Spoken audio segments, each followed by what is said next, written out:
was talking with a couple friends of mine the other day, and they were telling me some stories about their children, and they were so confused because they found their kids taking like a zillion pictures a day, right? Pictures of things that they would never, their parents would never take pictures of, and it didn't seem like their kids even cared what they looked like.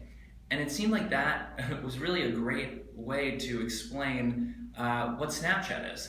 And Snapchat really has to do with the way that photographs have changed. So historically, photographs have always been used to save really important memories, major life moments.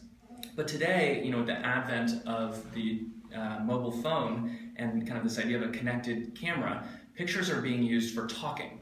So when you see your children taking a zillion photographs of things that you would never take a picture of, it's because they're using photographs to talk. So you can think about, then photographs really being about saving a memory. Now, photographs are really used for talking. And that's why people are taking and sending so many pictures on Snapchat every day. One of the best ways to understand this change is really looking at the evolution of social media. So when social media started, it was based on the desktop computer, and it was about accumulation. So you would take 1,000 pictures at a party, and you would upload your 100 favorites to the internet, and all of your friends would look at them and comment on them. And now, the mobile phone has really empowered this idea of instant expression, which is really showing someone where you are and how you're feeling in the moment.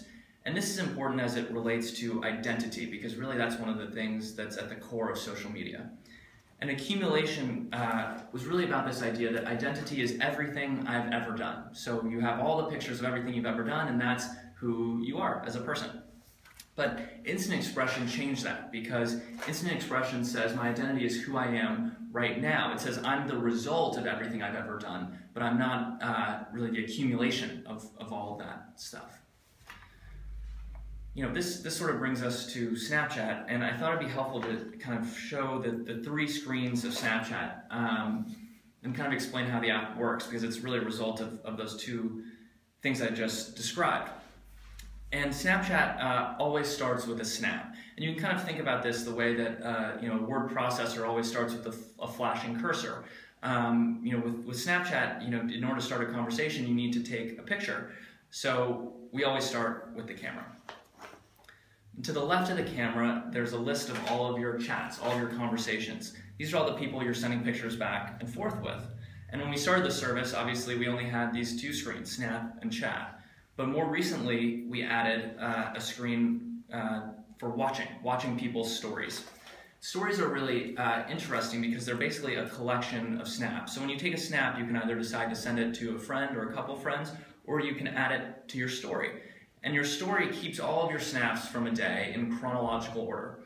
And I say chronological order because that's what really makes Snapchat different than other social media that's based on a feed. So most social media has all of your pictures and videos in reverse chronological order. So you see the end before you see the beginning. But on Snapchat, if you're looking at a birthday party, you get to watch the birthday party unfold, beginning, middle, end, which really gives it a familiar feeling because that's the way we've been telling stories forever. So that's really it. It's three screens, Snapchat and Watch. And it's all about talking with pictures and expressing yourself in the moment. So hopefully this makes it a little easier to understand.